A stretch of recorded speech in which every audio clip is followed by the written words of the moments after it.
Assalam alaikum wa rahmatullahi wa barakatuh, chers frères et sœurs. Il y a des moments dans la vie où l'on sent, sans pouvoir l'expliquer, que quelque chose bouge en nous. Un frémissement, un souffle différent. Comme si l'âme se tenait à la frontière d'un changement, d'une vérité qui cherche à remonter à la surface. Peut-être que toi aussi, en écoutant ces mots, tu sens ce mouvement intérieur. Cette petite vibration que personne ne voit, mais qu'Allah connaît mieux que toi-même. On traverse parfois des périodes où tout semble se bloquer. Tu fais des efforts, mais rien n'avance. Tu invoques, tu pleures, tu demandes, et malgré tout, les portes restent fermées. Tu observes les autres évoluer, trouver leur place, leur solution, alors que toi, tu restes dans un état que tu ne comprends pas entièrement. Et au fond, tu te demandes, pourquoi mes invocations ne passent-elles pas? Pourquoi mon cœur porte-t-il ce poids? Pourquoi ces choses étranges arrivent-elles dans ma vie? Beaucoup gardent ce genre de questions pour eux parce qu'ils ont peur d'être incompris ou jugés. Mais la vérité, c'est que ces pensées, ces doutes, ces inquiétudes sont bien plus répandues que tu ne l'imagines. Et parfois, derrière ces difficultés, derrière ces blocages soudains, il y a une réalité que notre époque ignore, minimise ou cache volontairement, celle de l'invisible, celle que le Coran mentionne sans détour, celle dont le prophète nous a informés avec précision.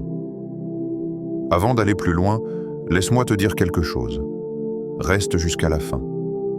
Parce que ce que tu vas entendre aujourd'hui peut réellement changer ta manière de voir certaines choses. Et une surprise t'attend dans les dernières secondes, quelque chose que tu ne veux absolument pas manquer. Mais tout commence ici, dans ce moment, dans ce silence entre toi, ton cœur et les paroles qui arrivent. Il y a une invocation que beaucoup négligent, alors qu'elle possède un pouvoir immense. Une invocation qui efface les peurs, apaise les pensées, fend les nœuds invisibles et protège des forces que tu ne vois pas. Le prophète l'a enseigné pour briser les entraves qui pèsent sur le croyant, pour éloigner les influences néfastes et pour restaurer la paix intérieure. Et si tu restes jusqu'au bout, tu la découvriras, tu la comprendras et tu apprendras comment l'utiliser pour libérer ton cœur, ta maison, ton âme. Peut-être que tu regardes cette vidéo parce que les choses ne vont pas comme tu le veux, ou peut-être parce que quelqu'un dans ta famille souffre, ou parce que tu as remarqué dans ton entourage des comportements étranges que tu ne t'expliques pas. Ou tout simplement parce qu'Allah t'a guidé ici, à cet instant précis, pour que tu entendes quelque chose que tu devais entendre maintenant. Pas avant, pas après. Sache que dans les difficultés, il n'y a jamais de hasard. Il n'y a que des appels. Des appels d'Allah à revenir vers lui, à rechercher sa protection, à se rappeler que rien ne bouge sans sa permission et que rien ne peut t'atteindre s'il lui décide de te protéger. Avant de commencer, fais quelque chose. Laisse en commentaire un simple mot ou une petite phrase, pas n'importe laquelle. Écris « Je fais confiance à Allah ». Ce n'est pas pour l'algorithme, c'est pour purifier ton intention, pour ancrer dans ton cœur cette vérité. Même si tu n'as pas toutes les réponses, tu marches avec celui qui détient les solutions. Et si tu veux soutenir ce rappel, abonne-toi. Pas pour gonfler un chiffre, mais pour rester connecté à des rappels qui adoucissent le cœur, renforcent la foi et protègent l'âme. Un like, un partage, ça peut sauver un foyer, réveiller un croyant, éclairer une personne qui souffre en silence. Tu ne sais jamais quel bien peut découler d'un geste minime. Maintenant, respire. Lentement. Calme ton cœur. Laisse tomber le poids que tu portes depuis des semaines, peut-être des mois. Parce que nous allons entrer dans un sujet profond, réel, parfois douloureux, mais essentiel pour tout musulman. La sorcellerie, ses signes, et la manière de s'en protéger selon le Coran et la Sunna. Et peut-être que ce que tu vas entendre va enfin donner un sens à ce que tu vis. Quand tout se dégrade sans raison apparente. Il y a des périodes de la vie où tout semble aller de travers, où les choses s'effritent sans prévenir, sans logique, sans explication rationnelle. Tu te réveilles un matin et tu sens que quelque chose est différent. Peut-être que c'est cette lourdeur dans la poitrine, peut-être cette fatigue inhabituelle, ou peut-être ce sentiment que tout ce que tu essaies d'accomplir s'échappe entre tes doigts comme du sable. Pourtant, tu n'as changé ni ton comportement, ni ton travail, ni ton état d'esprit. Et malgré tout, rien ne tient vraiment en place. Parfois, la vie se met à basculer d'une manière qui te dépasse. Un travail qui semblait stable commence à se dégrader. Erreurs inattendues, tensions dans l'équipe, projets qui s'effondrent, pertes incompréhensibles. Un couple qui avait trouvé un équilibre se met soudain à vaciller. Dialogues qui deviennent disputes, tendresse qui s'éteint sans raison, malentendus qui se multiplient sans explication. Même la paix intérieure peut disparaître du jour au lendemain. Ce calme qui vivait dans le cœur se transforme en tempête, comme si une ombre invisible avait traversé ton existence et y avait déposé quelque chose de lourd. Ces moments-là laissent souvent un goût étrange, difficile à décrire. Tu t'interroges, qu'est-ce qui se passe? Pourquoi tout s'écroule d'un coup? Pourquoi maintenant? Et tu ne trouves pas de réponse parce que la cause n'est pas toujours visible. La réalité du monde ne se limite jamais à ce que nos yeux voient. Parfois, il y a des forces invisibles qui agissent en silence, au-delà du matériel, au-delà de l'explicable. Alors, est-ce toujours un signe de sorcellerie? Non. Bien sûr que non. Les épreuves font partie de la vie. Et Allah éprouve ses serviteurs par la pauvreté, la perte, la maladie, la tristesse. Mais il existe des situations où les événements semblent disproportionnés, brutaux et surtout soudainement alignés dans une même direction, la destruction. Ce genre d'effondrement simultané, soudain et inexplicable est parfois le traceur d'une cause invisible. La sorcellerie, dans ces cas-là, n'arrive jamais comme une blessure superficielle. Elle s'infiltre dans les détails. Elle s'attache aux failles. Elle renverse les piliers qu'on croyait inébranlables. Elle n'agit pas comme une simple difficulté du quotidien, mais comme quelque chose qui dépasse l'entendement humain, quelque chose qui modifie la trajectoire de la vie de manière violente et profonde. Et ce qui est encore plus troublant, c'est ce sentiment de décalage intérieur. Tu observes tes efforts, tu sais que tu fais tout correctement, tu t'accroches, tu donnes le meilleur de toi-même, mais rien ne porte de fruit.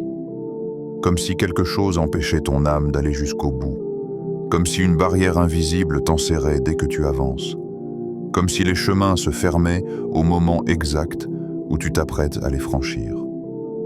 Le croyant, alors, doit ouvrir les yeux, non pas pour sombrer dans la peur, non pas pour voir la sorcellerie partout, non pas pour tomber dans la paranoïa, mais pour comprendre que tout ce qui dépasse la logique n'est pas toujours anodin. Il doit développer cette lucidité, cette vigilance intérieure que le prophète enseignait constamment. Une vigilance qui dit « Observe ce qui se passe, mais garde ton cœur attaché à Allah. Rien ne t'atteindra sans sa permission. » Dans ces moments-là, il y a une vérité que beaucoup oublient. Quand tout se dégrade sans raison apparente, c'est parfois Allah qui t'appelle vers quelque chose de plus grand. Parfois, l'invisible n'est pas seulement une attaque, mais un message, un rappel, une secousse destinée à te réveiller, à te ramener vers la lumière, à te pousser à chercher sa protection. Et lorsque quelqu'un vit ces changements brutaux, lorsqu'il voit sa vie basculer sans raison, il doit se rappeler cette parole du Coran. Allah n'éprouve jamais une âme au-delà de ce qu'elle peut supporter. Ce qui t'arrive a un sens, même si ce sens t'échappe pour l'instant. 2. Les conflits soudains et inhabituels. Il y a des maisons où l'on entendait autrefois des rires, et où l'on n'entend plus aujourd'hui que des portes qui claquent, des couples qui marchaient côte à côte, mais qui, du jour au lendemain, ne se reconnaissent plus. Des familles qui vivaient dans la paix, mais qui se retrouvent plongées dans des conflits répétitifs, absurdes, sans raison réelle. Les tensions dans le foyer sont sans doute l'un des signes les plus fréquents lorsqu'il y a une influence obscure. Les relations humaines sont des ponts fragiles. Il suffit d'un souffle malveillant, d'une intention perverse, d'un souffle de jalousie pour fissurer ces ponts. Et quand la sorcellerie entre dans un foyer, c'est souvent par le cœur qu'elle commence à frapper. Quelque chose change dans le regard. Une froideur s'installe. Des paroles blessantes sortent plus facilement. Des comportements qu'on n'aurait jamais imaginés apparaissent soudain. On se dispute pour des choses insignifiantes, des détails, des malentendus qui n'existaient pas avant. On commence à voir le mal là où il n'y en a pas. Le doute s'installe, suivi de la méfiance, puis du rejet. Le prophète a dit que le diable aime particulièrement diviser les couples et qu'il considère comme l'un de ses plus grands accomplissements le fait de séparer un mari et sa femme. Pourquoi? Parce que le foyer est le cœur de la société. Lorsque le foyer s'effondre, c'est l'équilibre spirituel qui se fissure. Et la sorcellerie, lorsqu'elle touche un couple, agit souvent avec une précision malveillante, presque chirurgicale. Elle détruit d'abord la communication, puis la confiance, puis l'amour. Le plus troublant, c'est que les personnes touchées sentent que quelque chose ne va pas. Elles savent que leur réaction est excessive. Elles sentent que leur colère vient de nulle part. Elles remarquent que le dégoût ou l'agacement surgit sans raison. Elles s'observent agir comme si elles n'étaient pas totalement elles-mêmes. Et malgré cette conscience, elles n'arrivent pas à reprendre le contrôle. Quand deux personnes qui s'aimaient deviennent incapables de se regarder dans les yeux, quand un foyer autrefois lumineux devient lourd, silencieux, oppressant, quand l'amour s'éteint soudainement comme une bougie qu'on souffle, c'est souvent le signe qu'une influence extérieure cherche à briser ce lien. Bien sûr, cela ne signifie pas que chaque dispute est due à la sorcellerie. Les couples traversent des épreuves, des phases difficiles, des incompréhensions. Mais lorsqu'une relation bascule de manière soudaine, violente, répétitive, sans raison, sans explication logique, alors il faut ouvrir les yeux. Ce genre de conflits ne sont pas de simples tensions émotionnelles. Ils ressemblent davantage à une attaque ciblée contre le lien le plus précieux. Une attaque qui modifie l'atmosphère de la maison, qui pèse sur les âmes, qui assombrit l'amour. Et souvent, les personnes touchées se sentent impuissantes, prisonnières d'un mécanisme qu'elles ne comprennent pas. Et c'est précisément dans ces moments-là qu'il faut repenser aux paroles du prophète, qui nous a enseigné que les forces du mal cherchent toujours à séparer ce qu'Allah a uni, et que le croyant doit protéger son foyer par le dhikr, le Coran, la prière et la patience. 3. Les douleurs étranges et persistantes. Le corps parle. Il parle même lorsque les mots ne sortent pas, lorsque l'esprit ne comprend pas, lorsque la raison cherche une explication. Et parfois, ce langage du corps révèle des choses que les yeux ne voient pas. Certaines personnes vivent avec des douleurs étranges, des maux soudains, des sensations anormales qui ne trouvent aucune réponse. Elles consultent, elles analysent, elles font des examens. Et tout revient normal. Aucun problème médical. Aucun diagnostic clair. Rien qui explique pourquoi le corps souffre. Les maux de tête sont parmi les signes les plus courants. Pas de simple migraine, mais des douleurs intenses, lourdes, qui pressent le crâne comme si une force externe l'écrasait. Elles peuvent apparaître lors de la prière, lors de la lecture du Coran ou lors d'un moment de calme. Certaines personnes décrivent ces douleurs comme des vagues qui montent et descendent, d'autres comme une tension permanente derrière les yeux ou dans les tempes. La fatigue extrême est un autre signe. Une fatigue qui ne ressemble pas à celle de la routine, du travail ou du manque de sommeil. Une fatigue qui semble venir de l'intérieur, comme si l'énergie vitale s'était échappée. Une fatigue qui rend même les tâches simples difficiles, qui rend la journée lourde, l'esprit flou, les pas pesants. Il y a aussi les douleurs migratoires, ces douleurs qui changent de place. Un jour dans le dos, un autre dans le bras, puis dans la jambe ou le cou. Rien de constant, rien de logique. Elles apparaissent et disparaissent sans raison, comme si elles étaient guidées par quelque chose d'invisible. La sensation d'étouffement est encore plus troublante, comme si la poitrine se serrait sans raison, comme si une main invisible posait un poids sur le cœur. Certaines personnes disent qu'elles ont du mal à respirer, qu'elles ressentent une oppression presque physique qui les empêche de se concentrer, de prier, de se reposer. Et puis, il y a ces oppressions nocturnes, la paralysie du sommeil, les sensations de présence, les réveils soudains, le cœur qui bat trop vite, le souffle court. Des phénomènes qui ne s'expliquent pas toujours par la science, mais que la tradition islamique reconnaît depuis longtemps. Allah dit dans le Coran que les sorciers ne peuvent nuire à personne sans sa permission. Ce verset est une lumière pour le croyant.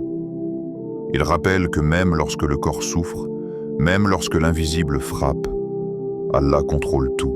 Le mal n'a aucun pouvoir autonome. Il n'agit que dans la limite qu'Allah lui accorde. Et cette vérité suffit à renforcer le cœur du croyant. Parce que tant qu'il s'accroche à la parole d'Allah, tant qu'il récite, invoque, se protège, il reste sous la sauvegarde du Très-Haut. 4. Les rêves perturbants. La nuit, ce moment où les bruits du monde s'éteignent, où les lumières artificielles se tamisent, où le cœur se retrouve seul avec ce qu'il porte. C'est souvent là, dans ce silence sacré, que l'invisible se manifeste. Lorsque le corps se repose, l'âme voyage. Lorsque les yeux se ferment, certaines réalités s'ouvrent. Les rêves ont toujours occupé une place importante dans la tradition islamique. Ils sont tantôt des bonnes nouvelles, tantôt des reflets de l'âme, tantôt des illusions soufflées par le shaitan. Et parfois, ils deviennent le terrain privilégié des attaques spirituelles. Beaucoup de gens témoignent de nuits lourdement chargées, d'images oppressantes, de symboles inquiétants, des rêves qui semblent quelque chose de plus qu'une simple imagination. Il arrive qu'une personne s'endorme paisiblement, mais se retrouve soudain plongée dans une scène pleine de serpents, d'animaux menaçants, d'ombres sans visage. Parfois, ce sont des chiens qui attaquent, des créatures qui poursuivent, des silhouettes sombres qui observent. D'autres fois, la personne tombe dans le vide, court sans pouvoir avancer, crie sans produire de son. Il y a aussi ces rêves où l'on sent une présence dans la pièce, où l'on voit des visages inconnus, où l'atmosphère semble lourde, presque palpable. Ces rêves ne sont pas des preuves absolues de sorcellerie. Ils ne doivent pas être interprétés avec panique, mais ils reviennent souvent chez ceux qui subissent une influence spirituelle négative. Comme si l'attaque qui touche le cœur ou le corps continuait son œuvre dans l'univers nocturne. Comme si l'invisible profitait du sommeil pour se manifester plus clairement. Et puis, il y a cette expérience que beaucoup connaissent. La paralysie du sommeil. Le corps endormi, l'esprit éveillé. Impossible de bouger. Impossible d'appeler à l'aide.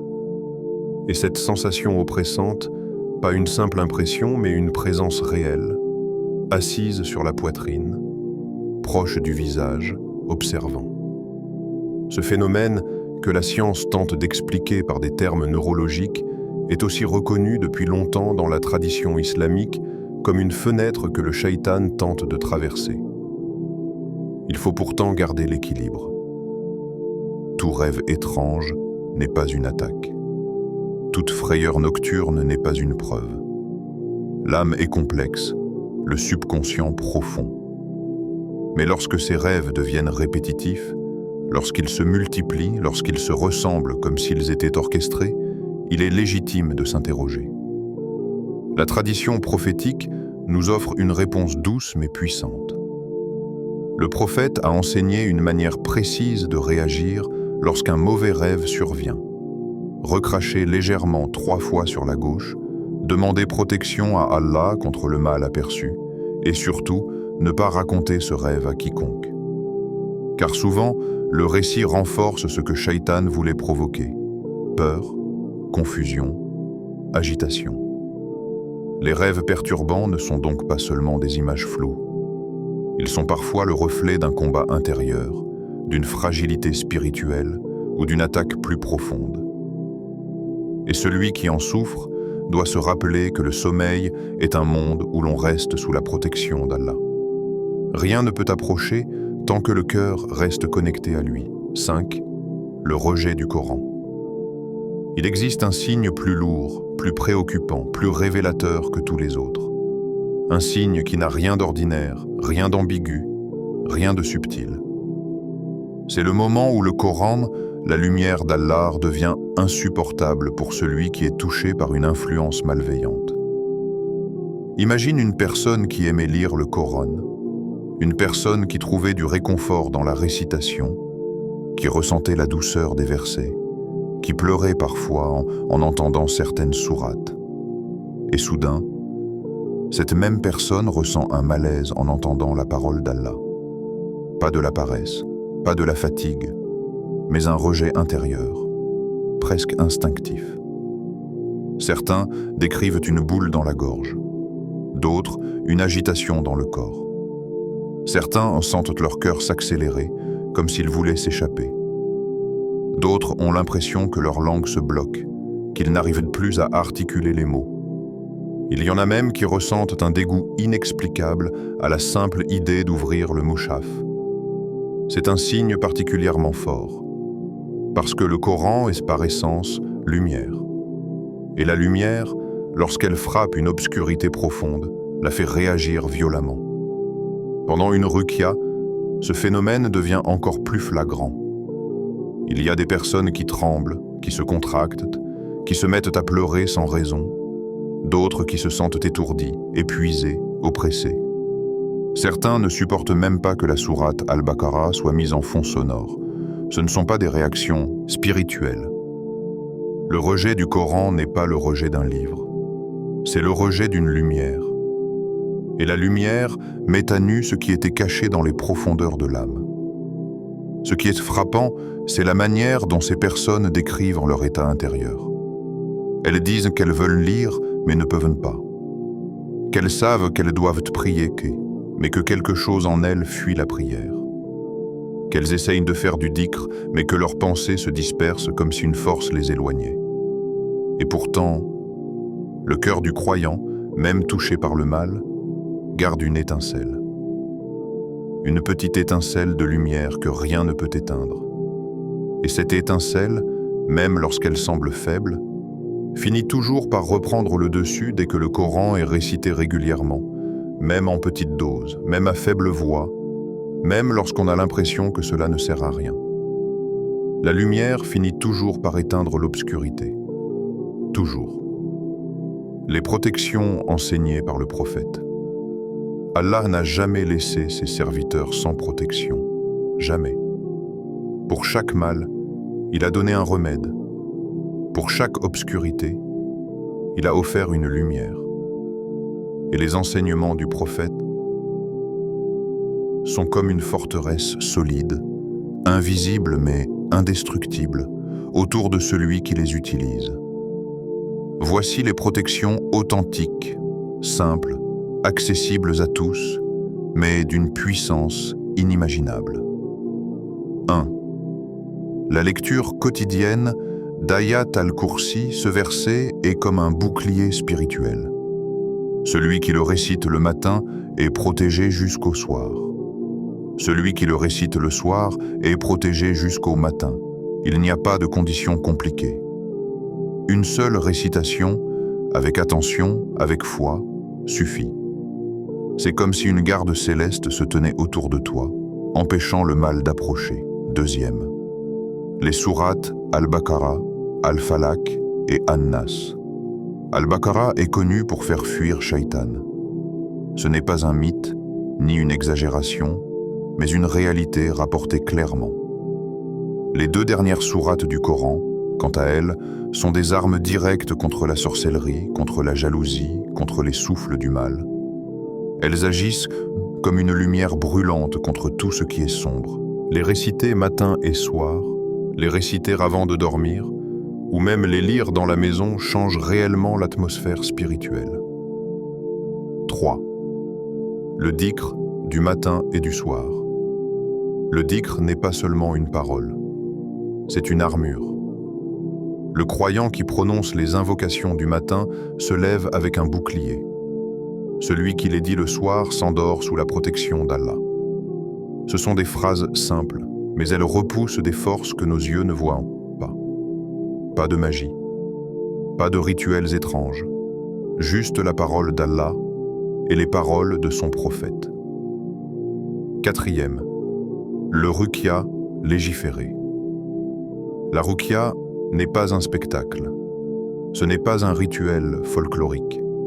Ce n'est pas une pratique cachée ou mystérieuse.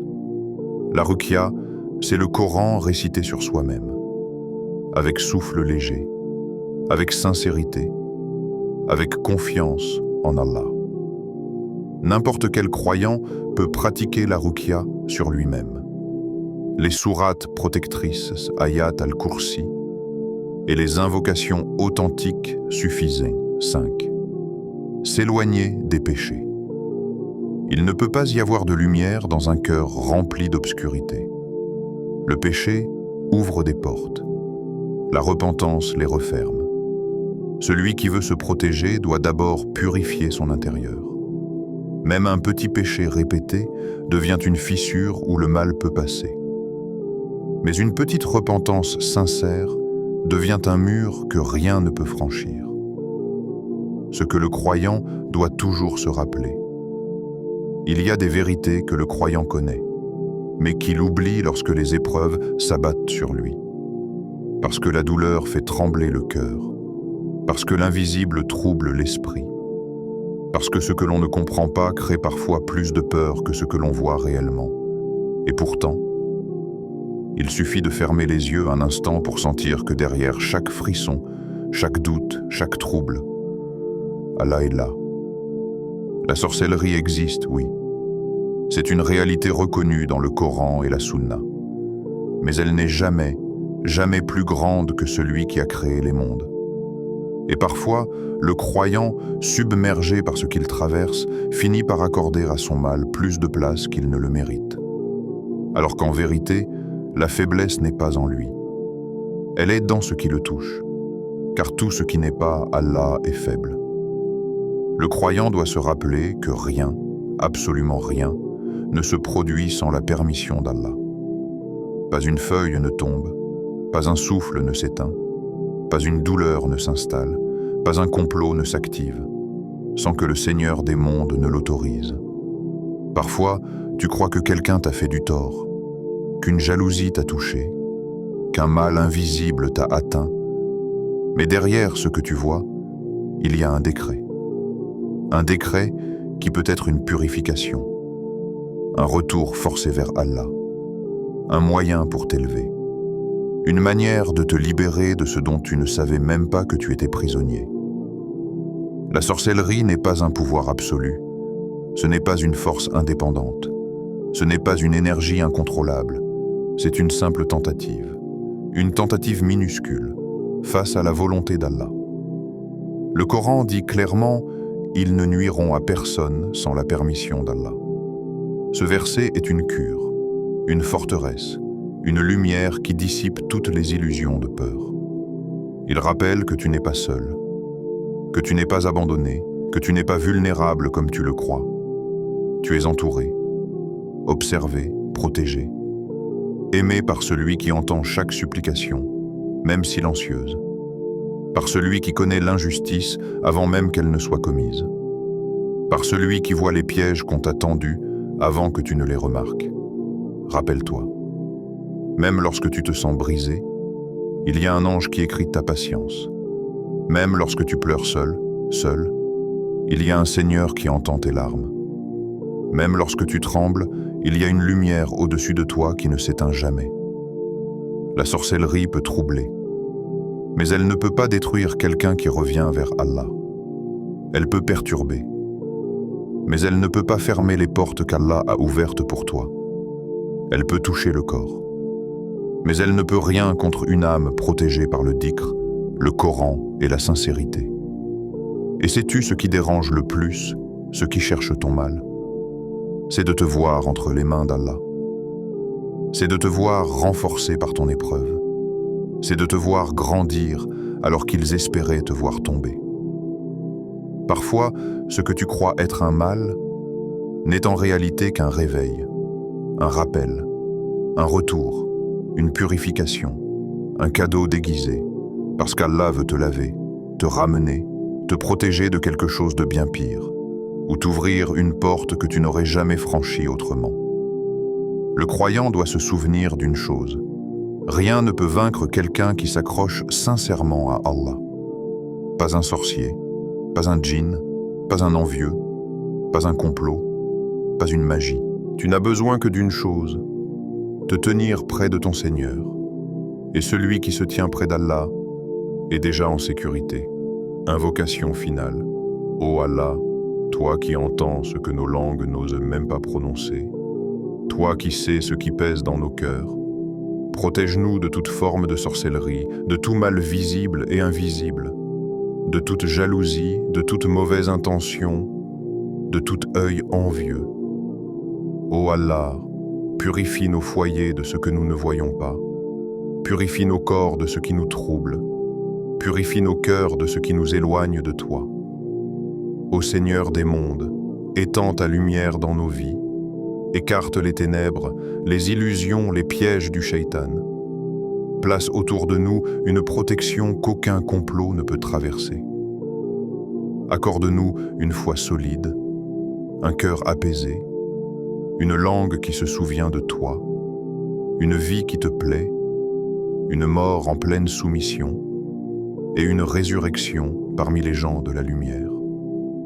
Ô Allah, sois notre protecteur, notre guide, notre défenseur, notre refuge. Amen.